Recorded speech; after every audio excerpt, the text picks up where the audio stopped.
enough, a friend of mine came to make. He came to a wedding in Israel, and when he came back, I was in St. Louis. I met him. We spoke.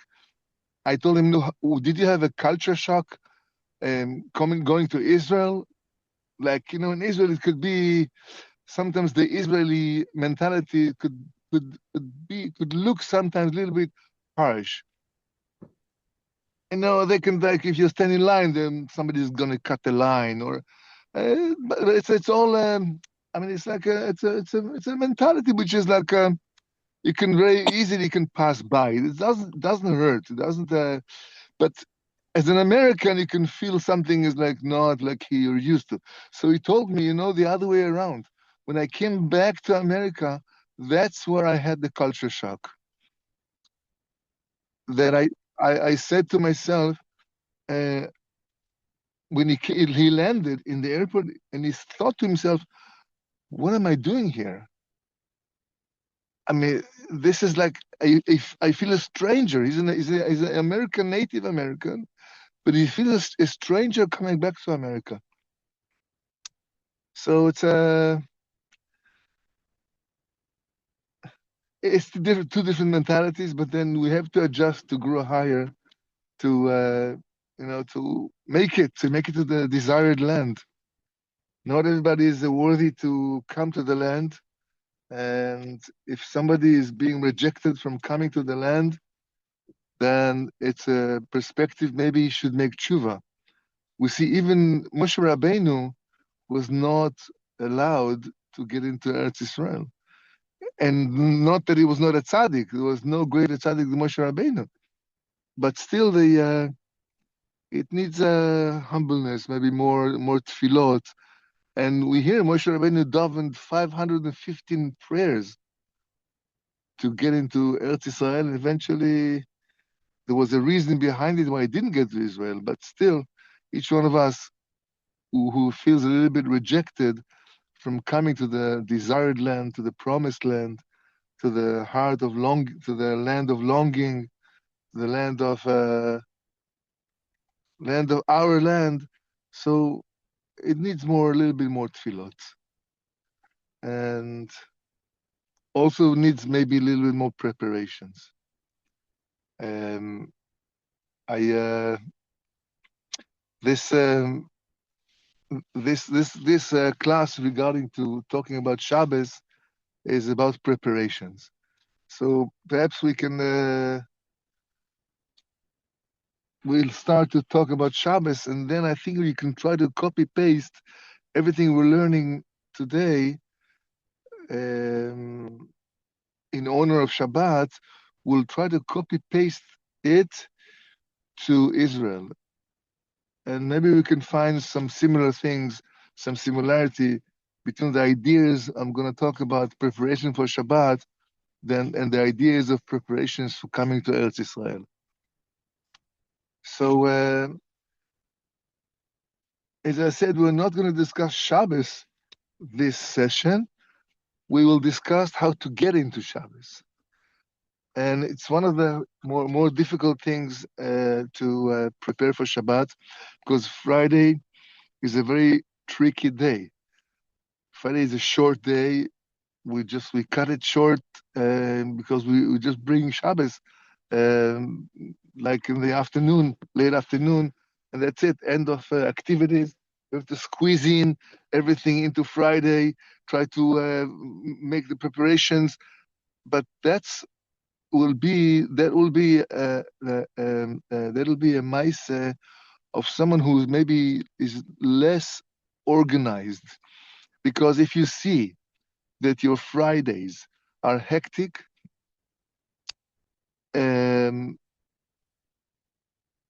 divide the work, cut the work, and do whatever you can do on Thursday.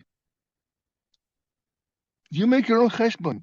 You make your own cheshbon to see what is there that you can kind of postpone, but make it early on Thursday to do it, and then Friday is free to get the things you need to do anyways. And also, it's going to be very difficult, but still, we've pushed back some of their preparations. So first of all, in regards to Eretz Israel, same thing.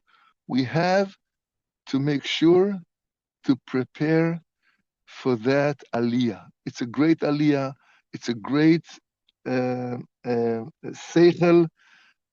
Eretz Israel is an entity. Eretz Israel is not a land, flesh and blood. It is, yes, but it's an entity. Eretz Israel is a quality. Eretz Israel is something you want to adapt yourself in. Is what you have to adapt. You have to adapt the qualities of Eretz Israel in order to become Eretz Israel, to be swallowed to into the land, to be eaten into the land, as Rabbeinu teaches us by the Meraglim. The Meraglim came and proclaimed one beautiful, famous phrase: "Eretz ochelet yoshvea." This land is consuming, is eating whoever dwell on it.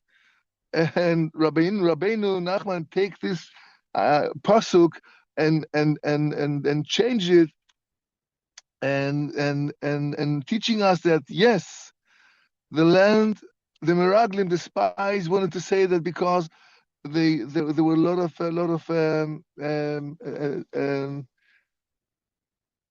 Hashem made many people to die in Eretz Yisrael at that moment when the spies, when the Meraglim came in order for them to be busy, the dwellers of the land, to be busy with burying their deads and not paying attention to the Meraglim. So the Meraglim saw that, says, oh, everybody's dying over there. It's the land is killing whoever sits on it. So Rabbeinu takes and says, yes, the land is eating whoever sits on it. You become to be the land, because since the land is consuming you, is eating you, you're becoming a part of it. Because you've been eaten up by the land. You are part of the land. The land is digesting you, so you become a part of the land. So for sure, as the higher the task, the greater the preparation is needed.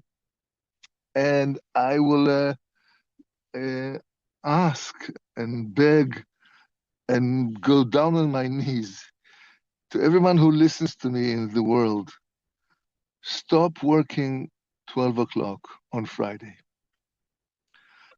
Friday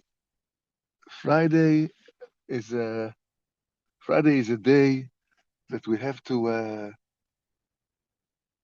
prepare for the Shabbat, right?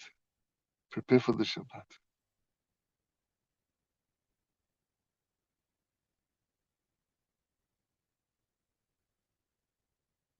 One second.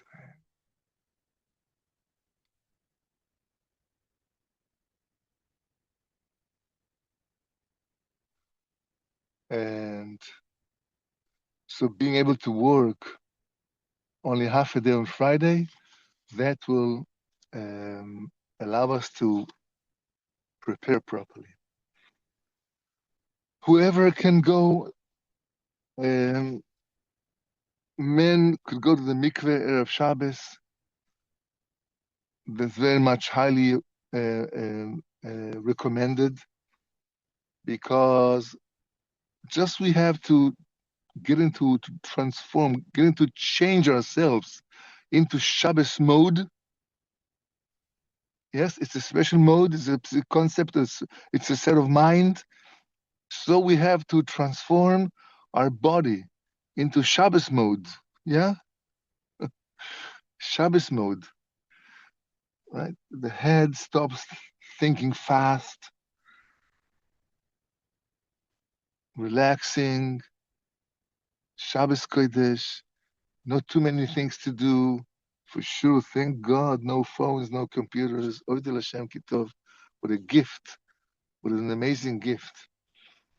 So what the mikveh does, let's say, I'll just give you an example, a convert who wants to join the Jewish nation, welcome aboard. But we have to put you in the mikveh first, right? There's a lot of obstacles the convert have to go through. Eventually he's getting there or she's getting there. they have to go to the mikveh. Before the mikveh, they're not considered to be Jews, even they have accepted upon themselves to be Jewish, and they learned all the halachos, they've been tested or whatever it is.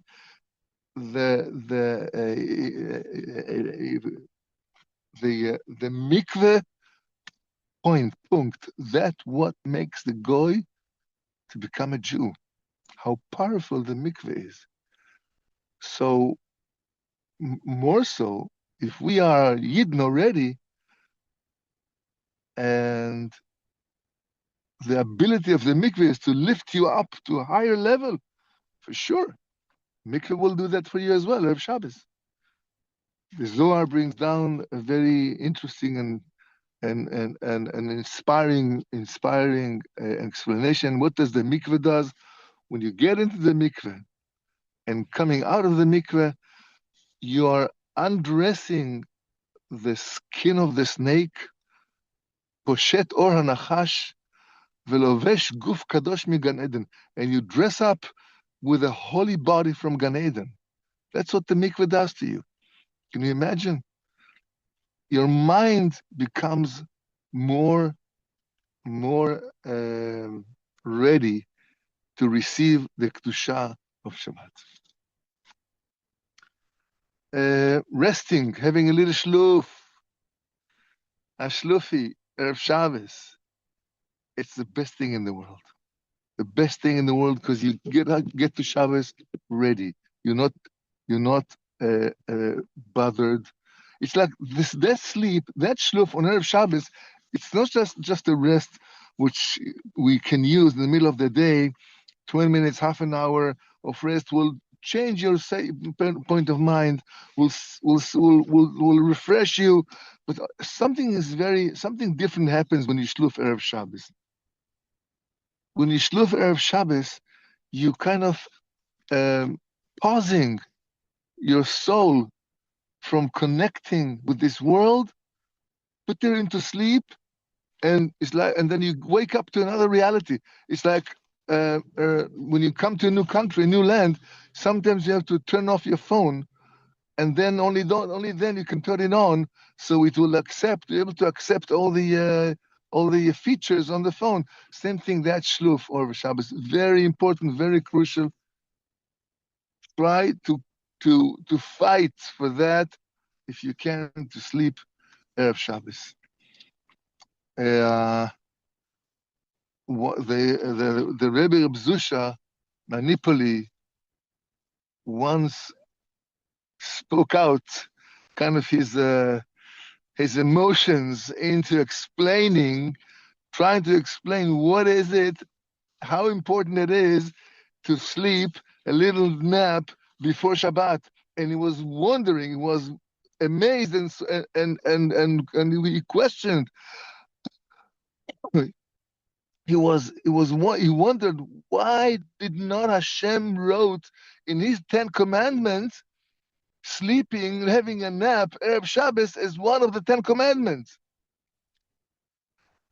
Can you imagine? So important it is that the Rebbe Reb Zusha thought it should be on the 10th or the 11th commandment. I'm not sure exactly how he made the cheshbon over there, but for sure you can see the importance of that, to do Shluf Erev Shabbos. The men have to read the Parsha before Shabbat, to read twice, Shnai Mikra, Ve'echad Targum. You have to read the psukim of the Parsha, of the coming Parsha, two times, one pasuk, and then the Aramaic translation, one time. Shnai Mikra, twice Torah, Echad Targum, one translation of the Onkelos translation.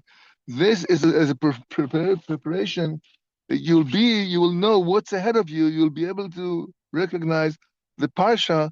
What is the Parsha all about? So you can maybe share with the people on the table, your guests, your family members, share with them some ideas about Shabbos.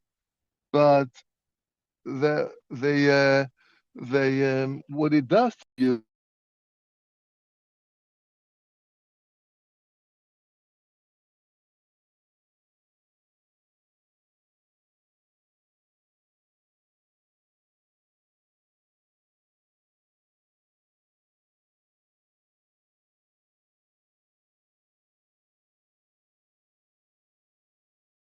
Rabbi, you're muted, Rabbi. We don't hear you.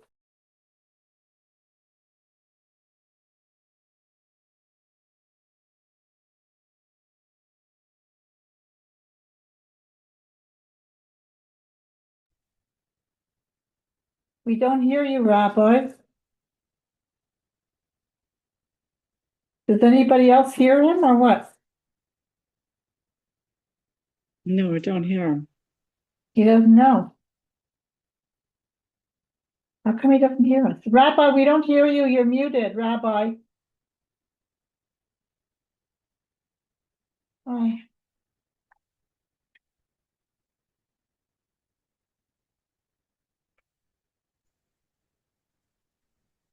Rabbi Carmi, you're muted. We can't hear you. Rabbi, we don't hear you, Rabbi. You're muted, Rabbi. We don't hear you. He doesn't hear us. Oh.